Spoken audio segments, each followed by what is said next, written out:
Hello प्यारे बच्चों, कैसे हैं आप सभी। आपके पेपर में एक बड़ा ही प्यारा प्रश्न पूछा जाता है, कौन सा आविकारी चैप्टर होता है, कौन सा विकारी चैप्टर होता है।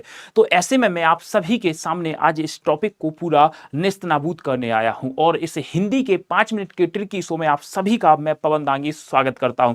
चलेगा प्यारे बच्चों, इस सेशन को शुरुआत करते हैं। तो सबसे पहले तो मैं आपको बता देना चाहूंगा, व्याकरणिक प्रकार के आधार पर शब्द के दो भेद माने जाते हैं। अगर मैं व्याकरणिक प्रकार के आधार पर शब्दों के भेद की बात करता हूं, व्याकरणिक प्रकार के आधार पर शब्द, व्याकरणिक प्रकार के आधार पर शब्द के आधार पर शब्द प्यारे बच्चों, तो इसके आधार पर अगर मैं शब्दों की बात करता हूं तो इसके दो भेद माने जाते हैं। कौन कौन से दो भेद होते हैं प्यारे बच्चों, तो इसको समझ लेना। इसके दो भेद देखने को मिलते हैं। एक भेद देखने को मिलता है विकारी शब्द और एक भेद देखने को मिलता है अविकारी शब्द। विकारी शब्द और एक देखने को मिलता है मेरे प्यारे बच्चों अविकारी शब्द। ध्यान से देख लेना। तो अब मैं इन सब को देखते हुए आगे बढ़ना है।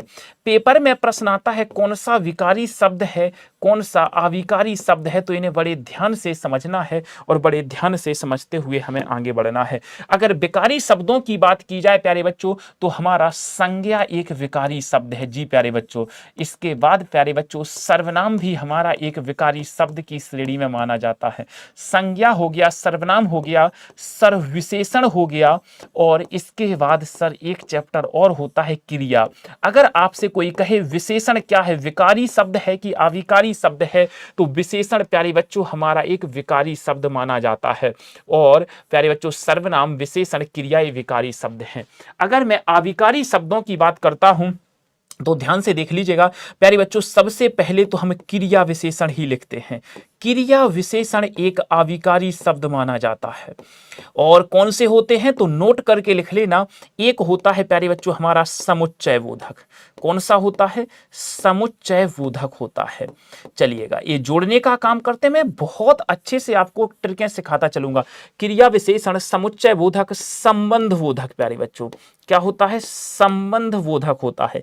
यहां से डायरेक्ट प्रश्न पेपर में आता है कौन सा विकारी है, कौन सा अविकारी है। और एक और लिखना विस्मयादि बोधक, विस्मयादि बोधक। ये सारे के सारे हमारे अविकारी शब्द माने जाते हैं। खैर एक और होता है हमारा अविकारी शब्द जिसको हम निपात के नाम से जानते हैं, बट फिलहाल उसे हम इग्नोर कर सकते हैं।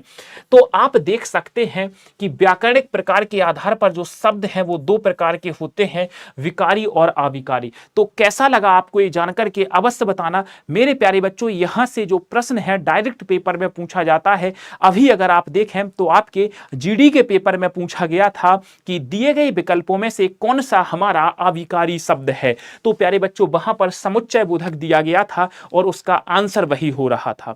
तो प्यारे बच्चों कैसा लगा आपको ये जानकर के अवश्य बताना मेरे दोस्त। ये बहुत ही इंपॉर्टेंट आपका 5 मिनट का सेशन है। ज्यादा से ज्यादा बच्चों को इन्फॉर्म करो, ज्यादा से ज्यादा बच्चों को शेयर करो ताकि हर एक बच्चा इस सेशन का फायदा उठा सके और हर एक बच्चे को कुछ ना कुछ सीखने को मिले। तो चलिएगा, आज के सेशन को हम लोग यहीं तक रखते हैं। मिलते हैं आपसे नेक्स्ट 5 मिनट के ट्रिकी शो में और देखते हैं कल हम किस चैप्टर को लाने वाले हैं। तो thank you so much, bye and take care, best of luck. पढ़ते रहें, मुस्कुराते रहें, अपना और अपनों का ध्यान रखें, माता पिता का सम्मान करें, उनकी इज्जत करें, नाम रोशन करें। धन्यवाद प्यारे बच्चों, थैंक यू सो मच।